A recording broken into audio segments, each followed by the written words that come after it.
नमस्कार साथियों, मैं आकाश विश्वकर्मा आपका स्वागत करता हूं आपके अपने चैनल देव एकेडमी जबलपुर में। आज हम बात करने वाले हैं एक बहुत ही महत्वपूर्ण विषय में। पीएनएससी एग्जाम 2025 में जो काउंसलिंग हो रही है उसमें सरकारी कॉलेजों की संख्या में कमी और साथ ही साथ सरकारी कॉलेजों में सीटों की संख्या भी कमी हो चुकी है। इसके खिलाफ हम एक आंदोलन स्टार्ट करने वाले हैं जो कि होने वाला 6 अक्टूबर को भोपाल में। तो बच्चों हम इसके बारे में बात करेंगे। जो बच्चे पीएनएसटी एस्पिरेंट है और जो बच्चे पीएनएसटी का एग्जाम दे चुके हैं तो ये वीडियो खास उनके लिए बहुत ही महत्वपूर्ण है, तो वीडियो को ध्यान से देखें और पूरा देखें। तो जैसा कि बच्चों आप सभी को पता है कि पीएनएसटी एग्जाम हर साल सरकार द्वारा कराया जाता है, जिसमें लाखों बच्चे एग्जाम देते हैं और उन्हें गवर्नमेंट कॉलेज मिलता है जहां पे वे अपनी तैयारी कर सकते हैं अच्छे से। और सरकार जो गरीब घर के बच्चे हैं उनको गवर्नमेंट कॉलेज मिलता है और वो अपनी तैयारी करके अपने भविष्य को सुरक्षित करते हैं। मगर सरकार ने क्या किया है इस साल कि सरकारी कॉलेजों की संख्या कम कर दी है। इसका सीधा सा मतलब ये है, सरकार चाहती नहीं है कि आप पढ़ें। जो बच्चे एग्जाम देते हैं, लाखों बच्चे एग्जाम देते हैं इसके लिए, और सीटें कितनी हो गई बेटा? चंद 860 सीटें। सिंपल सी बात यह है कि सरकार पी और एमपीएनआरसी और आईएनसी और प्राइवेट कॉलेज की मिली भगत के कारण जो गरीब घर का बच्चा है, होनहार बच्चा है, उसके लिए बहुत सी तकलीफें बढ़ गई है। सरकार का जो दायित्व होना चाहिए वो होना चाहिए कि जो गरीब घर का बच्चा है वो आगे बढ़े, पढ़े, उसकी हम आगे मदद करें। मगर सरकार ये नहीं चाहती। सरकार चाहती है कि हम उनकी सीटों की संख्या में कमी करें। ये किस प्रकार का न्याय है? सोचिए, सरकार एक तरफ से कहती है हॉस्पिटल में नर्सेस की संख्या कमी है और दूसरी ओर सरकार क्या करती है? सीटों की संख्या कम करती है। ये किस प्रकार का न्याय है? तो दोस्तों हम किसी से भीख नहीं मांगते, हम अपना अधिकार मांगते हैं। हम चाहते हैं कि बेटा क्या चाहते हैं हम? हमारी कुछ मांगे हैं जिनको हम सिंपल से बात करते हैं। बेटा हमारी मांगे है कि पीएनएसटी की सीटें फिर से बढ़ाई जाएं, सरकारी कॉलेजों की में जितनी सीटें पहले थी उतनी हो जाए या उससे अधिक हो जाए। आने वाले सालों में भी छात्रों के भविष्य से खिलवाड़ ना हो बेटा। इसी वजह से हम क्या कर रहे हैं, 6 अक्टूबर को भोपाल में एक आंदोलन होने वाला है। तो मैं चाहता हूं कि आप सभी इसमें भाग लें और इस आंदोलन को मजबूत बनाएं बेटा। ये सिर्फ एक आंदोलन नहीं है, यह हमारी हक की लड़ाई है और हमारे भविष्य के लिए लड़ाई है।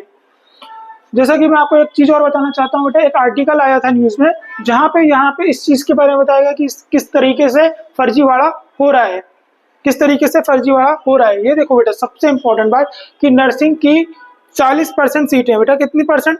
40% सीटें खाली हैं अभी भी, और घोटाला और फर्जीवाड़ा से नर्सिंग के छात्रों का क्या हो रहा है? मुंह भंग हो रहा है। सबसे इंपॉर्टेंट बात बेटा, नर्सिंग कॉलेज और कॉलेजों पर विश्वास कम हुआ है। कई बार मान्यता और फर्जीवाड़े की खबरों को लेकर लोगों ने दूसरे अन्य प्रदेशों में भी अपना एडमिशन ले लिया है। क्या ले लिया बेटा? दूसरे कॉलेज में एडमिशन ले लिया है। और इसमें जो इम्पोर्टेंट बात और ये है, पिछले वर्ष को देखा जाए तो नर्सिंग काउंसिल की नाकामी इस वर्ष भी जारी है ना। वर्ष 23-24 को पहले ही उन्होंने सत्र क्या कर दिया बेटा? 0 कर दिया है। और उसके बाद 24-25 में भी 70% नर्सिंग की सीटें खाली हो गई हैं। अब 25-26 में क्या कर रहे हैं बेटा? लगभग वही स्थिति वापस हो गई है। हम जानते हैं कि बेटा उसके पहले सरकारी कॉलेजों की संख्या कितनी थी बेटा? 21 थी, और इस बार क्या हो गया? सिर्फ 8 नर्सिंग कॉलेजों को मान्यता दी गई है।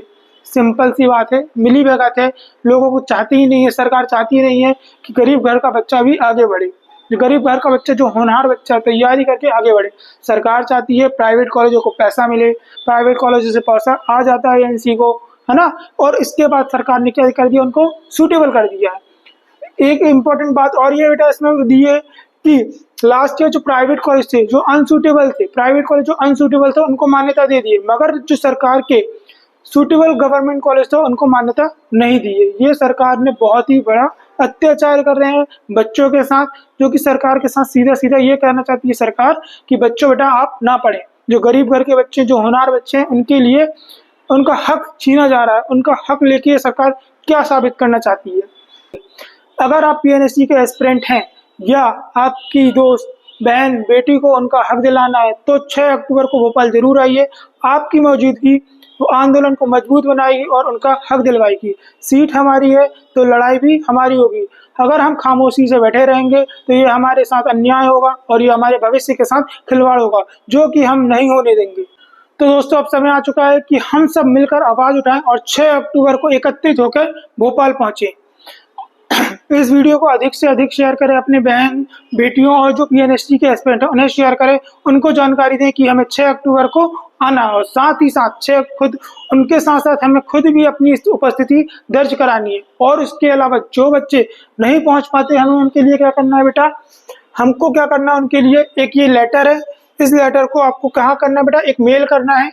क्या करना है, मेल करना है। इस लेटर को कहाँ मेल करना है, जो बच्चे जो एस्पिरेंट नहीं आ सकते उनको एक लेटर ये मेल करना है। कहाँ करना है मैं आपको बता देता हूँ, ये एमपीएनआरसी की साइट है, यहाँ पे आपको मेल करना है। इस लेटर की कॉपी के लिए बेटा आप क्या करें, मुझे व्हाट्सअप कर दें, जहाँ पे मैं आपको ये सारी चीज़ें दे दूंगा। उसके लिए क्या करें, इस नंबर पे मैसेज करें 8269354720, इस नंबर पे मैसेज करें। और जो बच्चे नियर बाय के हैं, जबलपुर, कटनी, रीवा, सतना, नरसिंहपुर के जो बच्चे मेरे साथ आके भोपाल चलना चाहते हैं वो मुझे कॉल मैसेज करें, हम उनके साथ मिलके चलेंगे, तैयारी करेंगे और पूरा आंदोलन करेंगे कि हम उन्हें उनके हक की लड़ाई दिलाएं। तो बच्चों मैं आपसे एक बात कहना चाहता हूं, जब छात्र सड़क पर उतरता है तो सरकार को झुकना पड़ेगा और सरकार झुकेगी और उसे उनको जो सरकारी सीटें हैं उनको वापस देना पड़ेगा, बच्चों की मांग को पूरा करना पड़ेगा। कि आप 6 अक्टूबर को भोपाल जरूर पहुंचेंगे। ये आंदोलन हमारी सीटों के लिए नहीं है, ये आंदोलन है हमारी मेहनत के लिए और हमारे भविष्य के लिए। जय हिंद साथियों, उम्मीद है, आशा करता हूं कि आप जरूर 6 तारीख को पहुंचेंगे। और प्लीज इस वीडियो को अधिक से अधिक लोगों के साथ शेयर करें जिसके कारण ये इन्फॉर्मेशन सही बच्चों को पहुंच जाए। जय हिंद, जय भारत।